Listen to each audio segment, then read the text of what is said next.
This is episode number 4 with Dr. Noa Kageyama.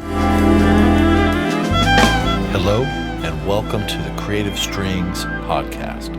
I'm Christian Howes, violinist, educator, and music business entrepreneur. I hope these interviews will inspire you to be creative in your life, in your art, in your business, in every way. So without further ado, let's get to it.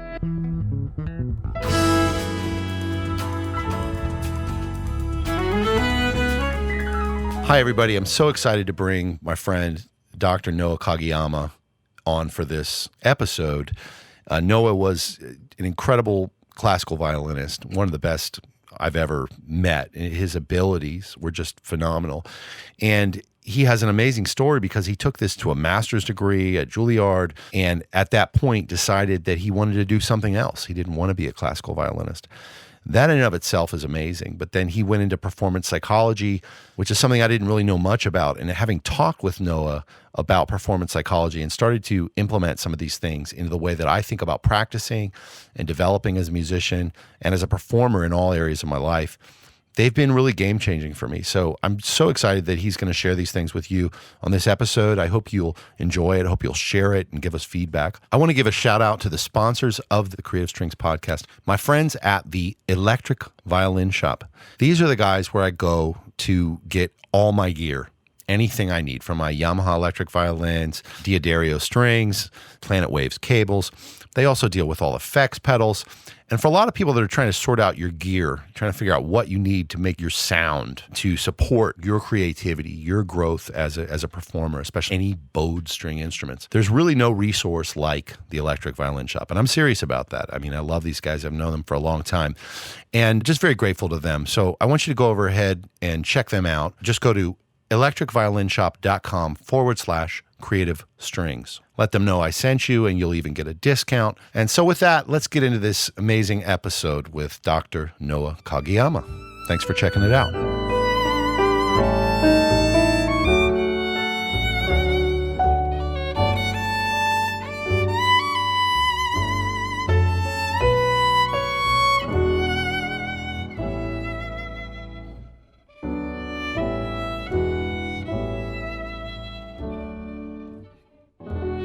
Live here from the Juilliard School with my friend, Dr. Noa Kageyama. Noa, thank you so much for being with me today. Absolutely. Thanks for having me. So we've talked a little bit over the last couple of years, and we even did a webinar for some of my members at the Creative Strings Academy, I think a couple of years ago, and had you on to do a live talk. But I thought this would be great to have you as a guest of the Creative Strings podcast. And your area of specialty, I think many people don't know a lot about it.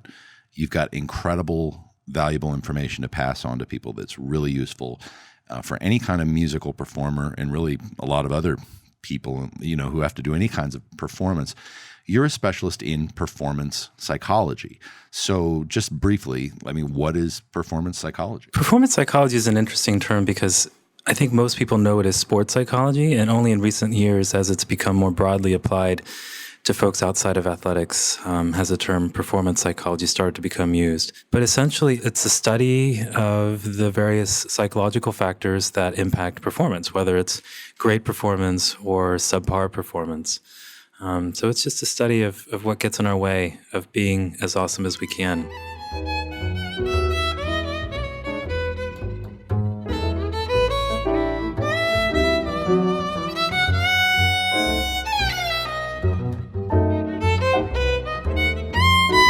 So when I think of the things that get in our way, of performance, obviously being anxious or nervous or worried or something. As a violinist, I've had my own struggles, sort of a short sidebar about that. At different times in my life growing up, I wasn't nervous, and then other times I was nervous about performing.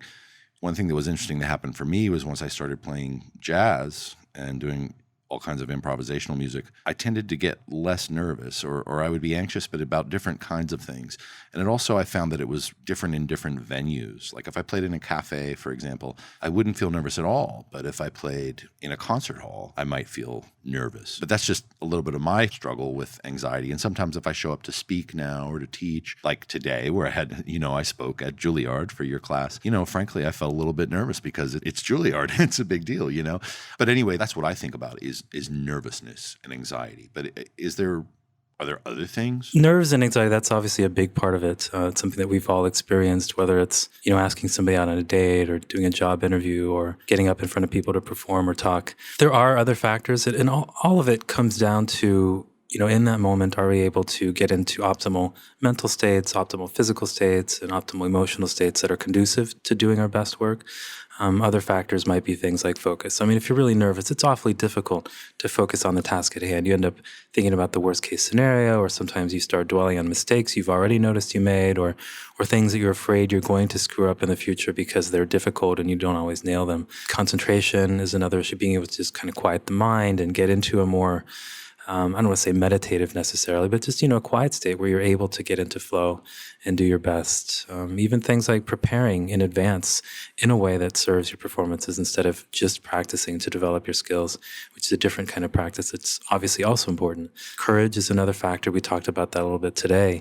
How do you do things on stage that might feel exposed and risky, and go for them and trust yourself that you're going to be able to land it or nail it when you need to. So there are a variety of factors that are all related in some way to nerves, worry, anxiety, but all contribute in different amounts depending on the circumstances.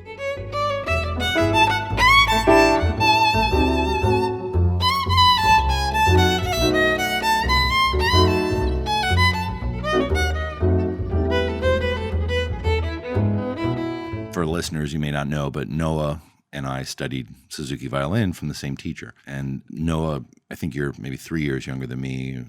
And I mean, everybody recognized you as a true prodigy of classical violin because you just got things easier. You just advanced quicker, And I was, a good young violinist in the classical world. And I studied hard and practiced hard and, won competitions and everything. But I mean, you were years ahead of me in terms of like the difficulty of the music you were playing, your ability to get through it, quickly. And everybody was always amazed by you. You were kind of the bar. And an amazing story, I think, is the fact that you went so far through college, through master's degree, as this prodigy classical violinist. And then you stopped it all, apparently because, and I don't want to speak for you, but apparently because it was kind of boring for you. I wouldn't have used the word boring. It ended up that I got to a point where I realized that wasn't actually me. I mean, I wasn't at my core a musician. I like to use the word artist perhaps more liberally in the sense that we can all be artists, whether we're surgeons or engineers or software developers, just thinking creatively and outside the box and trying to take whatever our craft is to the next step beyond where it's been taken. But I got to a point where I realized I was never going to reach the level of violin playing that I felt I should be or ought to, because inherently it didn't mean enough to me to devote the kind of crazy time, energy, and effort that would be required for me to reach that level. And that's something that I didn't really ever stopped to question. I mean, I just kept doing it because it came, and I did the next step and the next thing that came after that. And then one day, essentially, I was having a conversation with some friends on the master's program, and we were just joking what we'd do if we won the lottery. And for me, it was a no-brainer. I said, well, I don't know what I'd do exactly, but I know that I'd stop the violin. I wouldn't practice the next day. I'd put it away immediately in my case and not look at it again. And meanwhile, all of them had other ideas. They'd start a record label, a music festival of this kind, or they'd go touring and do these projects, and all had to do with being a musician. And I was like, well, that surprised me. I thought that everybody would put their instrument away if they won $1 million. And so that sort of raised some red flags in my head and made me start asking that question, am I a musician at my core? Is this really what I want to pursue with my life and spend my time working towards? And talking to my girlfriend at the time, who's now my wife, and my parents, I realized that I had been doing this thing my whole life, and it served tons of purposes. I learned a tremendous amount from it, and I wouldn't take it back. But that path, I think, was supposed to diverge at some point. And it was when I finished my master's program here that I figured out what the next branch of that might be.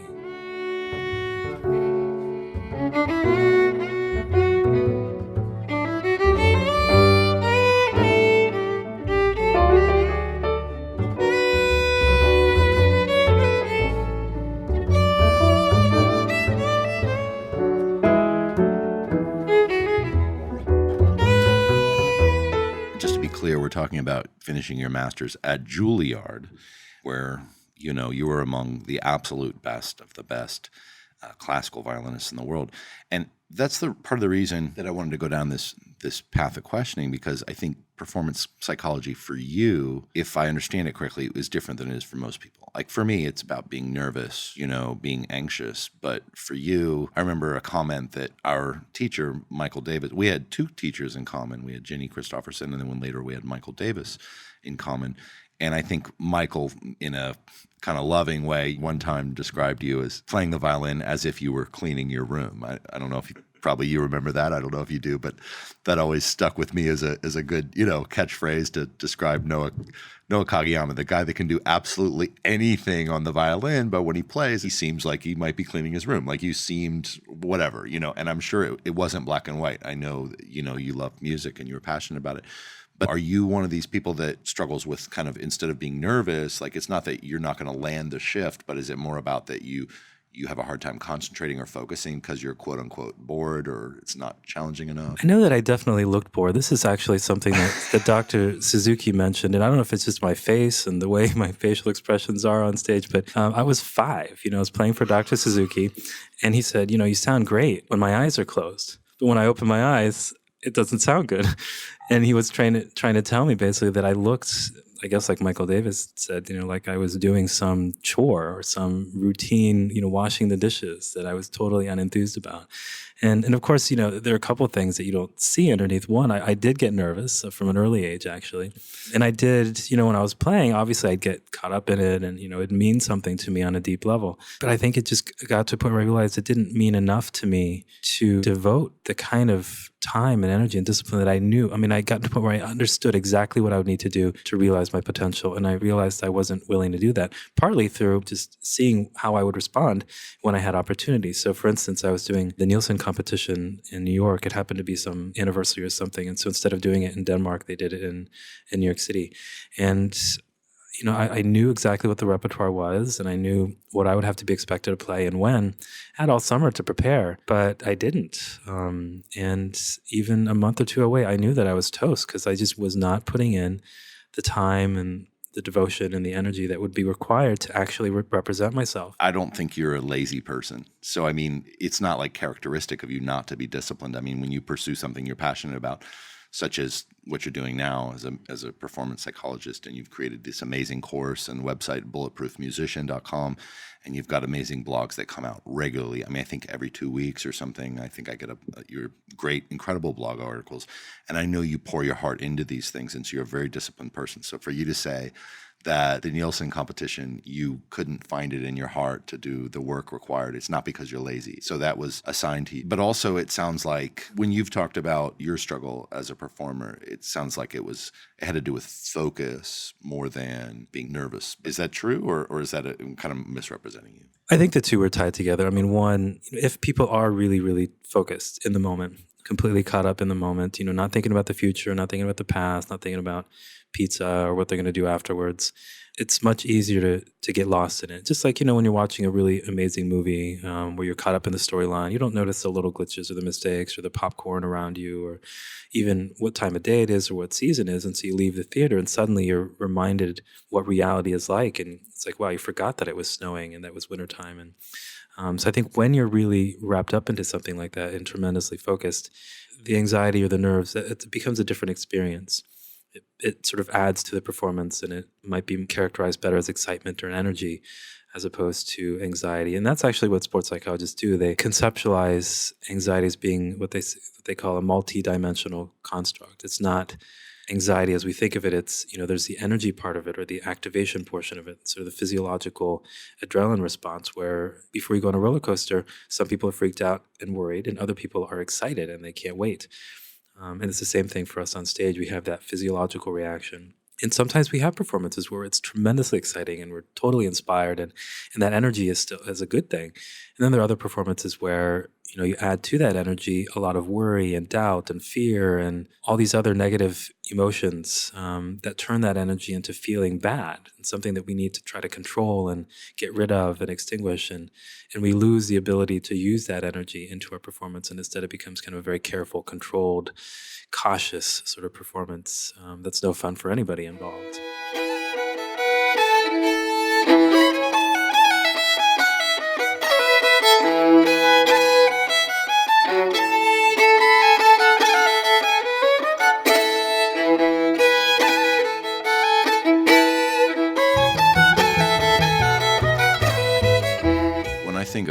cautious performance, I think of like, oh, my body is so out of control. Like I feel so much energy, like I'm literally shaking sometimes. Like I've had times when my right arm that holds my bow is shaking so hard that literally if I even put the bow on the string, like I don't know what's going to happen.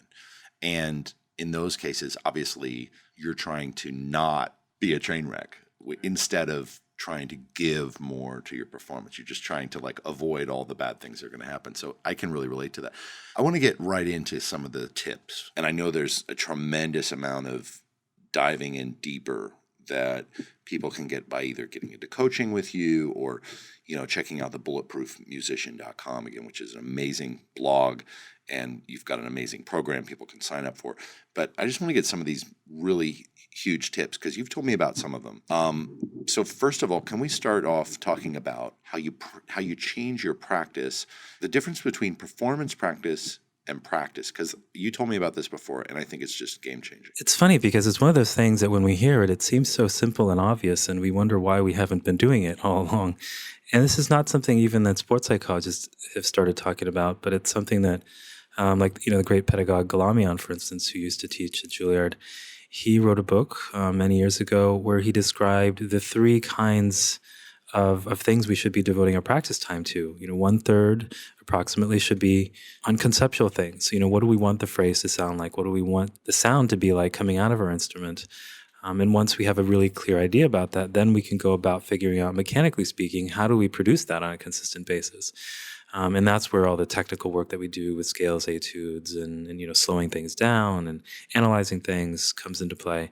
But that's where we spend most of our time. A lot of us don't even really spend time on the conceptual, what is my sound or what is my voice? What do I want? And that takes a good bit of time as well to develop and hone and clarify. And that's what actually guides the technical work that we do have to do. It's sort of like something Leon Fleischer once said, that someone asked him a question about technique, and he says, well, you only need as much technique as is necessary to say what you're trying to say. And so once you know what you're trying to say, then you go about figuring out the grammar or the pronunciation or the whatnot that's required to actually say that thing, not the other way around, which is how most of us have been sort of instinctually approaching it. And then the last third that Galamian talked about was performance practice, where you take a piece, you start from the very beginning and you go to the very end and try to make sense of it and produce, from a big picture perspective, the entire flow and the entire arc of that narrative or that performance, if you will.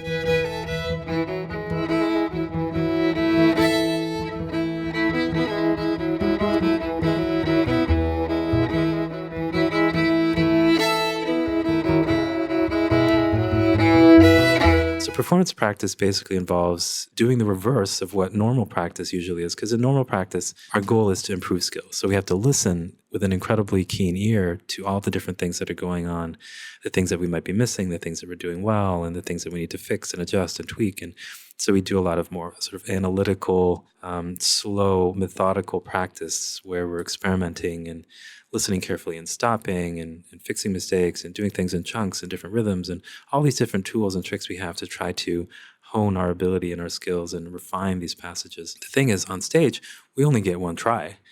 We have to do it all in one take. And so if we get caught up into analyzing and logical, methodical thinking about what we're doing and too much planning and whatnot, it interrupts the automaticity of all the work that we've done in the practice room. Because in the practice room, we've tried to make all these motor movements coordinated and automatic and timed exquisitely so that we can just do them without thinking about it.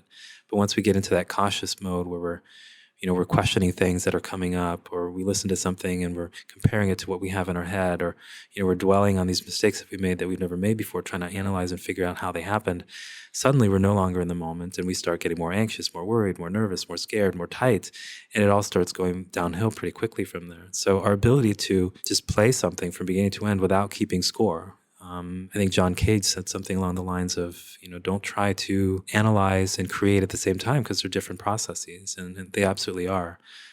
So the ability to just create and stay in creation mode for as long as you need to, and then you're done, is a skill that takes some work and takes some discipline, mentally speaking. First of all, thank you. That's amazing to hear you say all this. And every time we talk about it, just a little bit, it just gives me so much food for thought just to reconceptualize how I approach what I do as a performer. But what is performance practice? You've just said that there's 3 types of practice, and the third type is performance practice, and then it's where you sort of start the piece from the beginning and go towards the end. I mean, it's sort of like when you do performance practice, that's like you pretend that you're in a performance, right? And you perform the piece. Is that essentially what performance practice is? Yeah, I mean, there's multiple levels of it, and your creativity is really only the limiter here.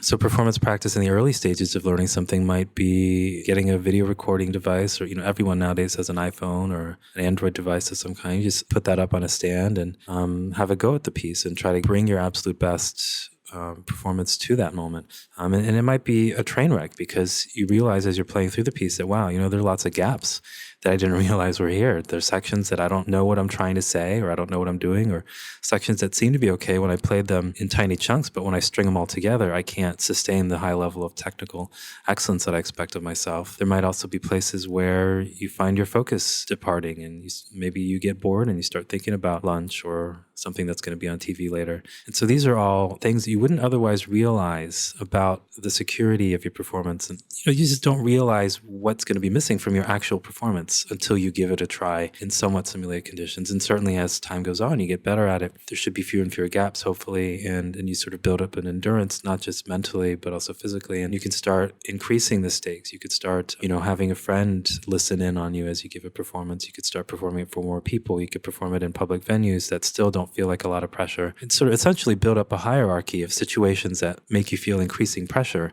and start building up these, actual data points of tiny wins or tiny victories, if you will, at each level before moving to the next one.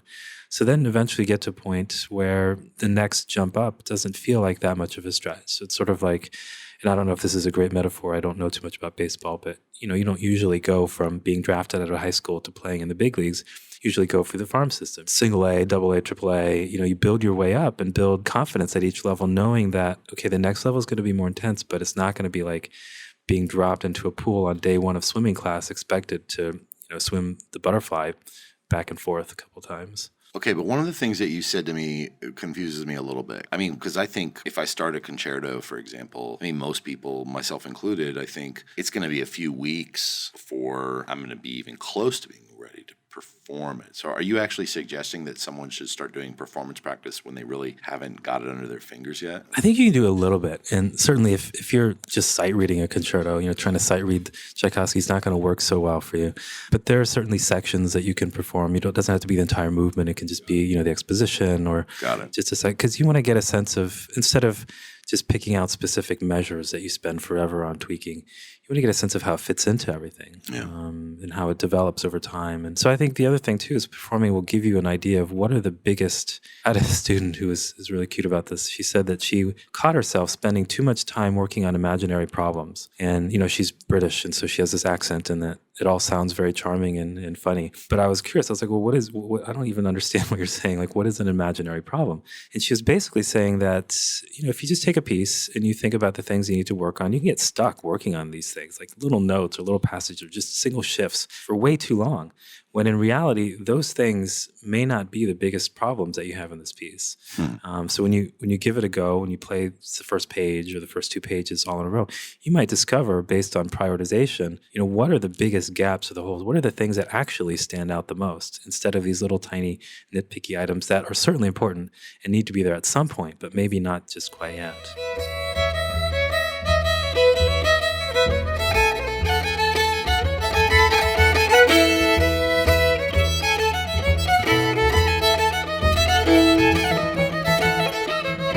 I think people may still not realize how important this. To me, this was really game changing.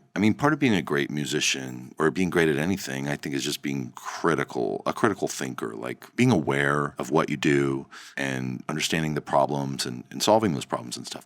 So I've always kind of taken pride in that. But when you talk to me about this, I realized, like, wow, this is really a new idea that I've never really done. Performance practice is really important. And it was kind of a game changer for me, because you hear about visualization a lot. And I'm assuming that you're, a fan of visualization. But it's never, for me at least, alone been enough for me to get rid of like anxiety when it really mattered. But this performance practice idea you've suggested things about it that'll help you really overcome that anxiety in the performance. And obviously, because you're giving it your all and you're putting it on video, and so you're simulating the conditions of the performance. So give me some of the other things, because you've mentioned some other things you can do to sort of simulate that high pressure environment and really take this performance practice to its like kind of ultimate level, if you don't mind. Sure. I mean, one of the things that we experience most is this adrenaline surge in performance situations. And we can't simulate that quite so easily, but we can simulate enough of the physical things that happen that it gives us some practice in handling it. Because whether it's simulated nerves or real nerves, what we have to do mentally, what we have to do physically, it remains the same. We have to get focused. We have to be in the moment. We have to keep our key muscles loose, and we need to be able to go for it. And so one of the things that I've had students do is, and I think this is something that's been done increasingly, not just me suggesting it, but, running up and down some stairs, doing some burpees, push-ups, holding, not plank on your elbows, but plank like in a push-up sort of position, where you get your arms into it and your arms start shaking, and doing a lot of these physical things to get your heart rate up and start sweating and your muscles tingling and feeling tight and feeling stiffer and not quite as much under your control, and even your hands. Actually, I share a wall with someone here who is a flutist and won the Nomberg competition once upon a time, and she used to test herself by rolling out of bed at 4 a.m, grabbing her flute, not brushing her teeth or even clearing the cobwebs from her eyes, but just rolling right out of bed, grabbing the flute, and see if she can give the most compelling performance of whatever it is that she was working on, like just at 4 a.m.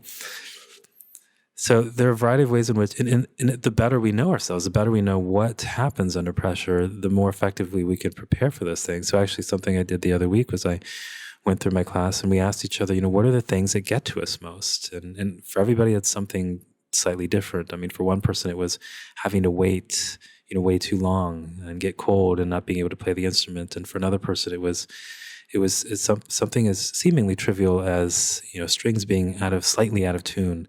Another person had a problem with the music stand on the piano being up instead of it being down. And these fluster people, these are the things that bug somebody and just get on their nerves to the point that they can't perform at their best. Right. So everybody's got something, it sounds like. Right. We all tend to have these things. If we look back at our performance experiences, we can usually kind of pull out some themes from the things that have gotten to us. Would that be like what I said if I'm playing like in a prestigious venue or a classical venue where everybody's dressed up nice? Would that count among those things? Yeah, I mean, it certainly could. I mean, that's a little bit harder to simulate, but you could certainly have friends dress up. And I mean, even things like in the classical music scene nowadays with auditions, some things that get to people include the screen, that you can't see people, but they don't often practice playing for people without being able to see them.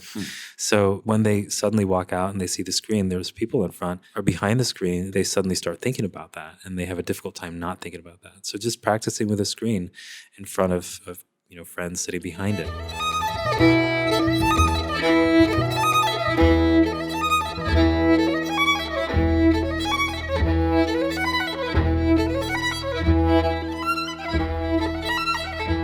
But these also sound like the kinds of excuses people make. I mean, am I right? Or yeah.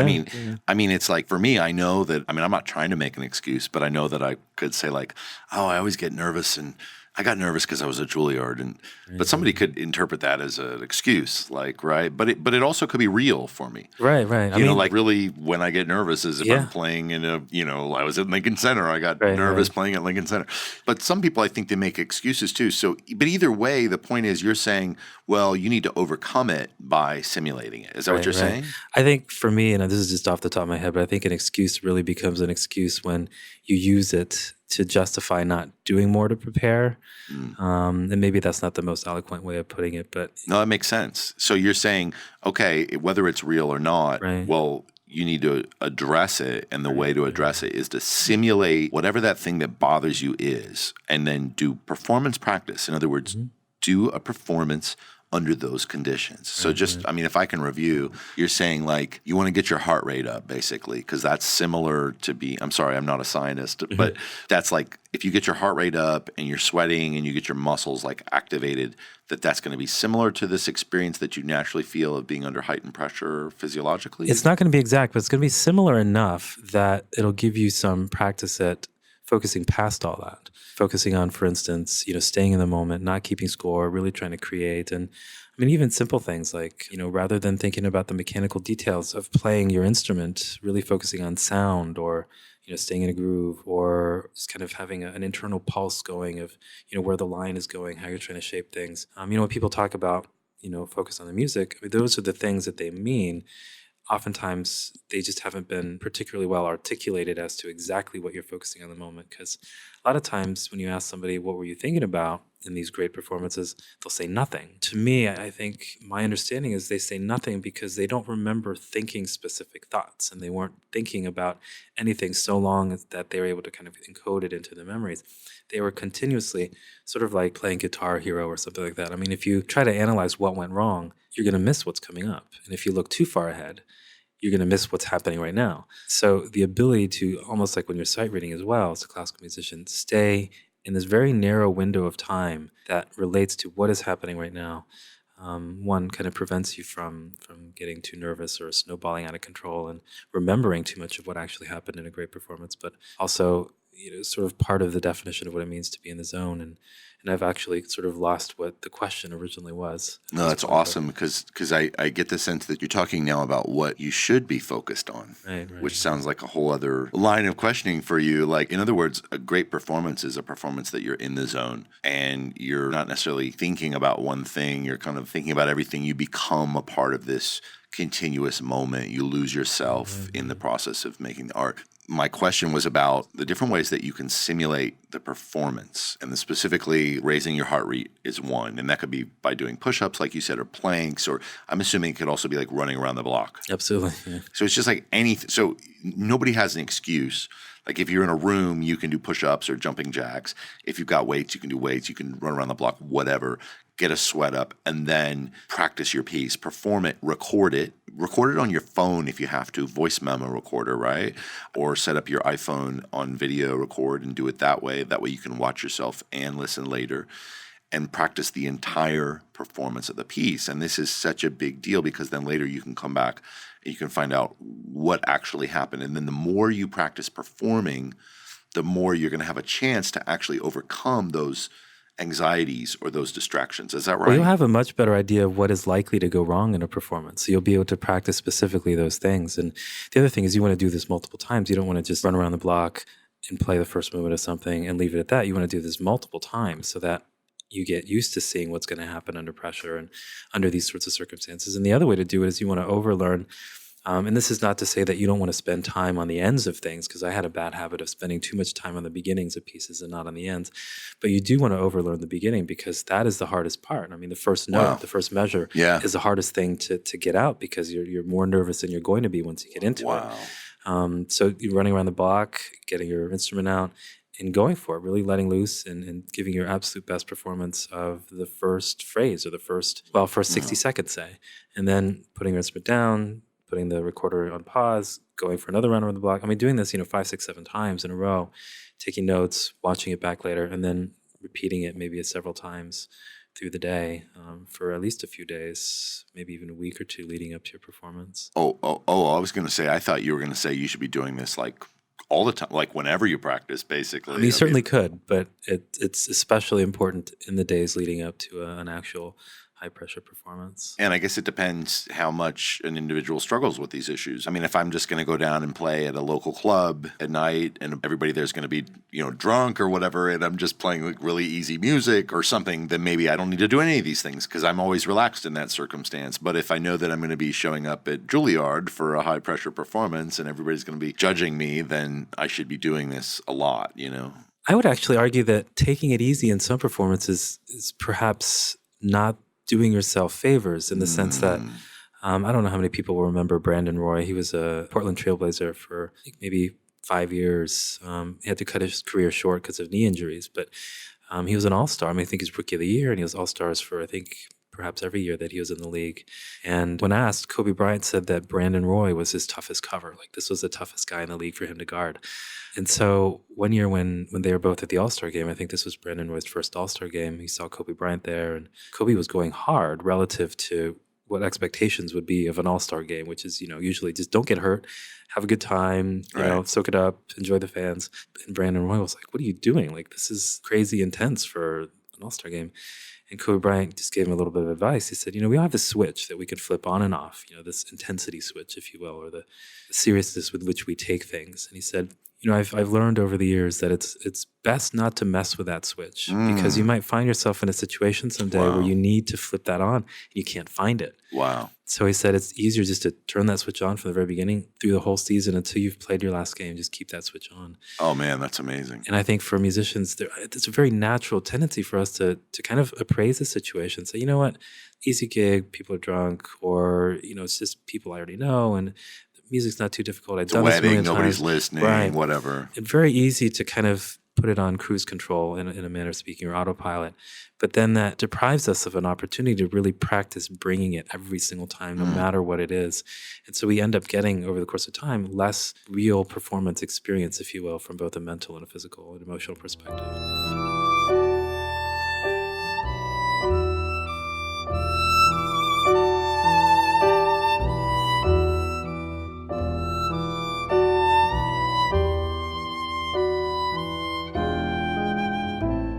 That's great. So I want to stick with this idea of performance practice. The reason we do performance practice, and again, it's performing the entire piece or maybe a section of a piece or whatever, but it's like giving our all and pretending, like really buying in, like, okay, here we go, 3, 2, 1, and I'm going to perform as if I'm in front of Carnegie Hall. So you said one big thing you can do is get your heart rate up and then do the performance. Another thing you said you could do is like, hey, Mom, come and listen to me perform, and just sit there and just pretend you're the audience and I'm going to perform this whole piece for you. Or I could ask my wife to come or whatever, or your kids, or, and then you can keep ramping it up. Maybe you could invite people over for a party to your house, maybe some friends, say, okay, I'm going to give everybody a short performance now, 15 minutes, Okay, but there's other things you've told me about too that you could do. And another one you talk about is distractions during performances. So how do you simulate performance situations where you might be distracted? One of the great things with distractions is that it almost, again, doesn't matter what the specific distraction is, because it's usually going to be a distraction that we weren't expecting. That's kind of how distractions happen. So as long as we get used to being able to refocus on what we are doing in the moment, it doesn't matter if the distraction is like a puppy that's gotten loose in the middle of a performance, or if it's, obnoxious heckler or something like that, or, something breaking backstage or the lights going out. Because regardless of what any of those specific distractions are, we need to get back into the moment to be focused on the music, as it were, again, be able to disregard and focus past those things. And so this is kind of a fun thing, you can have a friend help you with, whether it's, throwing little bits of paper at you as you're playing, or playing exactly what you're playing, but in the wrong key or slightly out of tune or at a different rhythm, having a metronome on or having the TV on, or trying to play one thing while you're hearing something else in your headphones. Whatever it is that you already know distracts you can certainly practice for, but you could also practice for unexpected things that you don't know are coming. With my students, again, I asked them what gets to them. And one of the students was talking about how, external comparisons, just hearing all these really amazing people in the warm-up room beforehand, and people, kind of trying to, I guess the word is humble brag, saying things about themselves and, couched in a humble sort of way, but really they're just trying to brag. So these things get to her. And so what some of the students did is as she started playing, they crowded around her and started saying some of these things that drive her crazy. And then one student shouted out, I'm better than you are. And she just lost. Because the goal of this exercise was to see if, again, in this sort of silly situation, bring their absolute best performance and their absolute laser-like focus. And so if they even cracked a smile, I knew that they were distracted. So it's called the smile test. And the idea is to see if they can be so focused that, they don't smile at all or change their, facial expression. So you're saying that these students, she was performing? Yeah, just in class. She was performing in class, and all these people were trying to do all these things to her while she was performing. Did she smile, or did she? She lost it. Like, she just started laughing. And so she failed the smile test. This is kind of like what comedians do, right? On like Saturday Night Live, every once you see them break character, right? And they isn't that kind of like a similar kind of thing? Yeah. Right? Okay, so these are amazing. Now, could you set like random alarms on your phone just to go off? Yeah, you certainly could, right? Like you could for 2 minutes from now and then another minute, and then your alarm just goes off while you're playing the piece. So you really, all these things, I mean, playing with headphones, what if you had an accompanist on the piece play different, just mess up on purpose and change the tempo, or even drops places, go to different places. Absolutely. Or you can even just hire a really bad one who would do it, naturally and almost be more authentic that way and throw you off because it was so authentic. And, this reminds me of a thing for jazz students, and it's so applicable, man, because, when you're a classical musician, if you're a first violinist and you have an accompanist, that accompanist is supposed to follow you, right? And that means you lead the downbeats with your scroll and you push the time and pull the time, and they're supposed to follow you, right? Same thing in a string quartet. A lot of times the first violinist or somebody is kind of leading and everybody's supposed to follow them, right? But in jazz, it doesn't really work that way. You may or may not know this, but once you set the tempo and you count it off, typically your drummer and your bass player and your pianist or whoever your rhythm section is, they're going to go where they think that you set the tempo, and then they're going to stay there. And so you can't say follow me. No, this is the tempo. We're here. This is our job. We're setting the same pulse through the entire thing. It may naturally speed up or slow down, but it's kind of taboo to be oh, actually, let's go faster or whatever, right? So a lot of beginning jazz musicians that I know, especially a lot of string players that come from a classical background, it freaks them out because they practice a song in a certain tempo. And I'm like, wherever the rhythm section puts it, even if you don't think, maybe you counted it wrong or maybe you didn't count it wrong, probably you're going to have to stick with that. And also, I'm used to playing with, I've played with some really world-class drummers and world-class rhythm sections, but then I go around the world and I play with different players, and sometimes they're not the same quality, but even if they are the same quality, it's just people are different, especially in jazz, that's the way that somebody feels. And in classical too, that's reality for a jazz musician. It's sometimes the band's going to play it slower, faster. You need to live with that. So you should practice the piece at different tempos. Absolutely. You should have a different accompanist and have people throw you off and all these things. Because these are kinds of things that do mess with me. If I'm a leader on a gig and I've got a band and I feel oh man, this is so much slower. Oh, now the audience is going to hate me because I wanted it to be at this tempo. Well, I should have to be able to turn that around somehow, right? I should be able to make it work at the slower tempo. The quicker we can get on task and back on focus and just make the most of it, the better we're going to be able to do and better we're going to be able to feel about it. There's actually this interesting study about middle school or elementary school kids in that age range who were part of the study of throwing bean bags into buckets. So one group of students was throwing these bean bags into buckets 2 and 4 feet away from them. And the other group was throwing bean bags into a bucket 3 feet away. And after, I think it was 6 weeks of gym class and training at this, they were then tested on their ability to accurately throw these bean bags into a bucket 3 feet away. So you would think, in theory, that the students who practiced at 3 feet would be better at 3 feet. But in reality, the students who only practiced at 2 and 4, never at 3, actually were much more accurate. That's amazing. So this idea of varying how we practice, faster, slower, louder, softer, playing things like your improvisation class, playing things that are supposed to be happy, sad, or playing them sarcastically or suspensefully or mysteriously, finding ways of varying how we play things actually gives us a much more robust, motor skill set, as it were, to be able to produce a wider range of things when we're called upon to do so in the moment.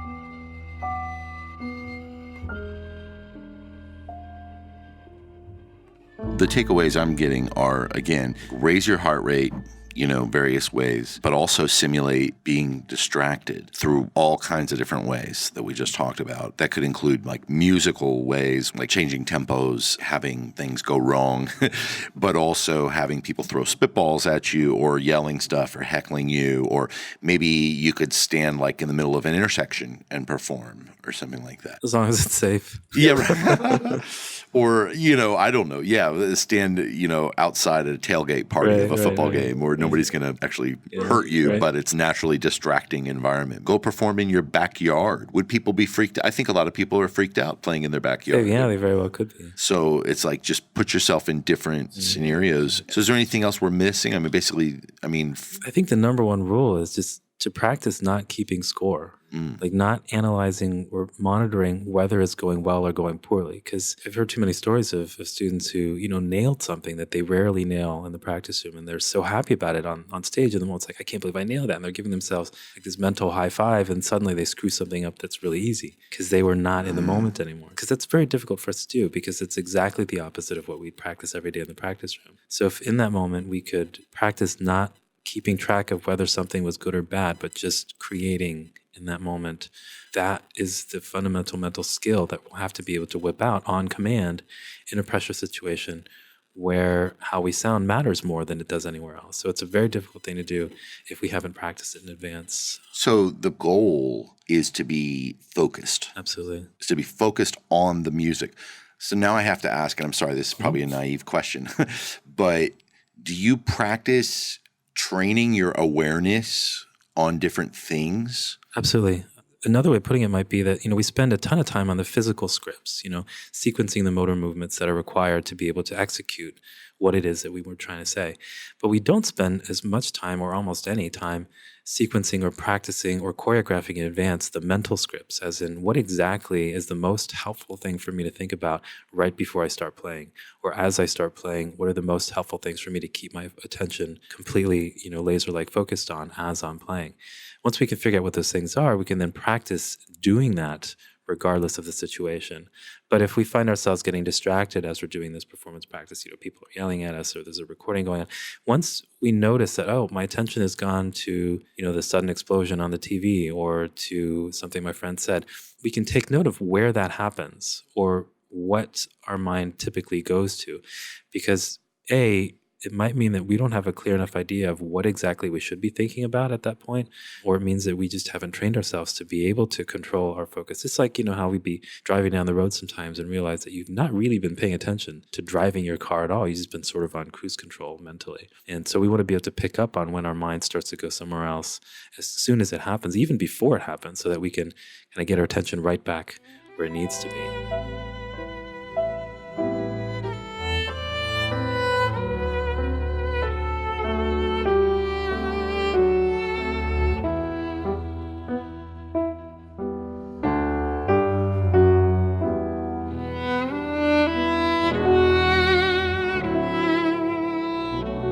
I think of this as like having a looping list in my mind. It's kind of like if you go to sit in an orchestra or in a string quartet, you should have a checklist in your mind like, okay, am I in tune? Okay, who's giving the first cue? Am I listening for the subdivisions? Like who has the melody here? Right? Like these are these things that are just drilled into us. Right, if you were on a football team, then you would be like, okay, make sure I'm lined up on the line, listen for the count, whatever it might be. Like just the little, it's kind of the same, it sounds like.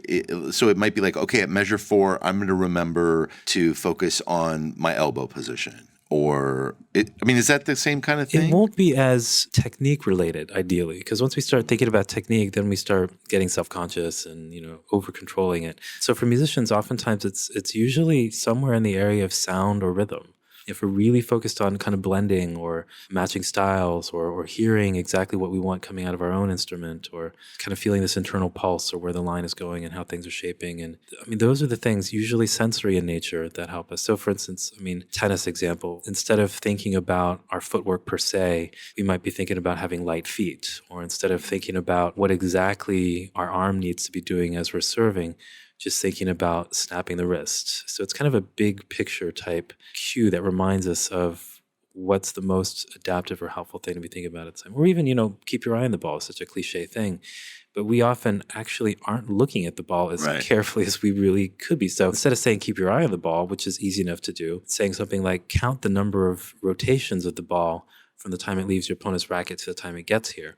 That is keeping your eye on the ball. If you're so focused on the ball in that sense, then everything else is going to come a little bit more easily. So, okay, let me see if I can get this right then. If I'm playing a piece of music and I want to be focused on the right thing, you're saying I shouldn't necessarily focus on my elbow position. Maybe that would be something that I need to focus on when I'm trying to learn the motor skill. Exactly. Like if I'm trying to learn this shift, but during the actual performance, I don't want to focus on that motor skill as much. Maybe it'd be like, think about the long phrase, or think about singing sound. Right, exactly. Or even just grooving or something like this. Or even just remembering what a really easy, smooth shift feels like, as opposed to remembering which specific parts of your body need to be in a specific place for the shift to happen. Because you're exactly right. You worry about those things and you figure them out in the practice room ahead of time with the logical, analytical, sort of slow, thoughtful practice. And once it becomes more and more automatic, we don't want to interrupt that automaticity by thinking about too many sort of micromanaging type elements of that.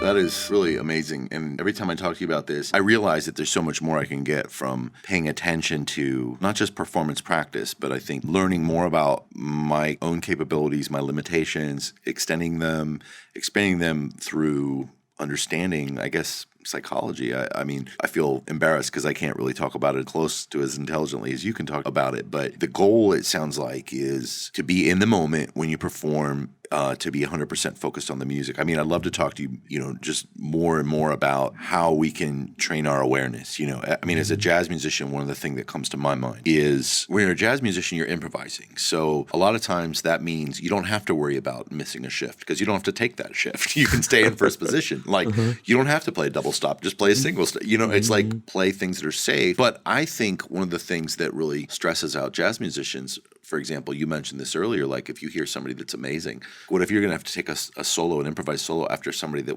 did something spellbinding? That throws people off. I've felt shut down before, like, how can I ever follow that? Or just for whatever reason, just feeling like I don't have anything to say. I'm so tired of, hearing myself play and, having negative thoughts. So we get stuck, for various reasons. All of us as artists, I think we have negative self-talk that happens.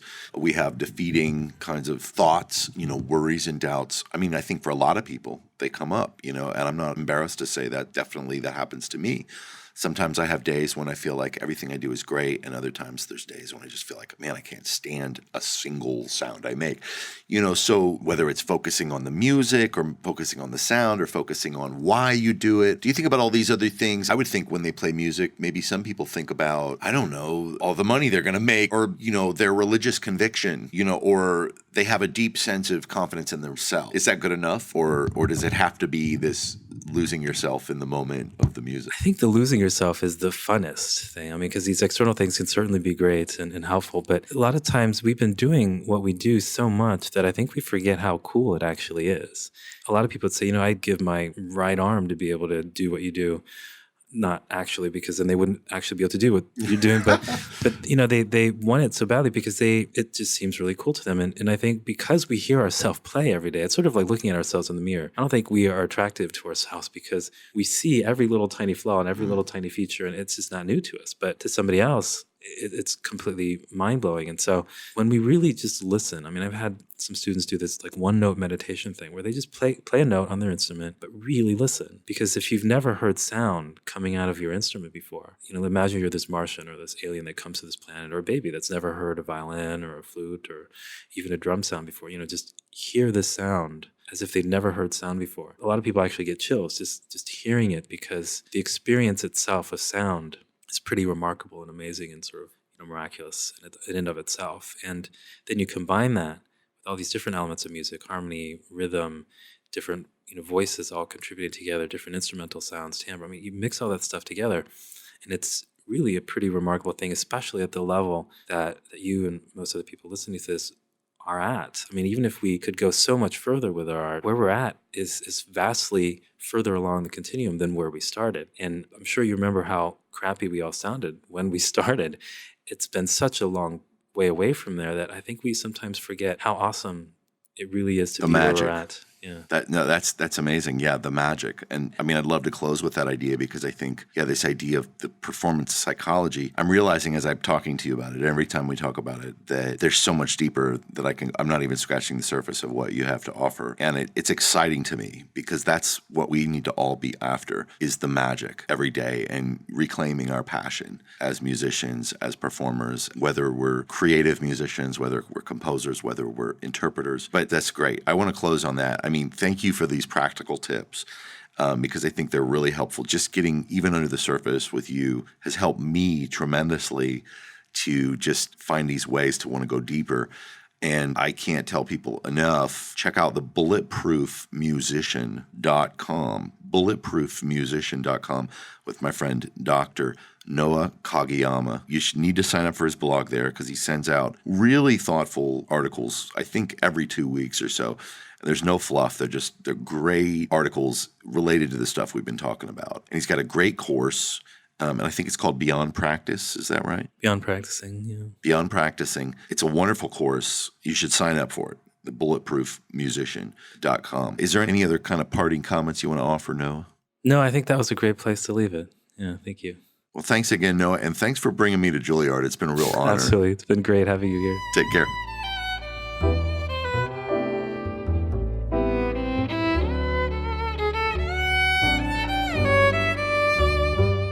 Thanks for sticking around through today's episode. I know I got a lot out of this, and I hope you did too. Please feel free to share it, tweet it, send me an email at chris@christianhouse.com if you've got something you'd like to share with me about this or any questions. And be sure to check out Noah's great blog at bulletproofmusician.com. Look up the Bulletproof Musician. You can find links and all kinds of stuff we talked about here at the show notes page at christianhouse.com. And lastly, I want to thank our sponsors at the Electric Violin Shop. If you're a bowed string player and you're looking for tools to help you unleash your creativity, check out the Electric Violin Shop. Go to electricviolinshop.com/creative strings. We'll see you next time.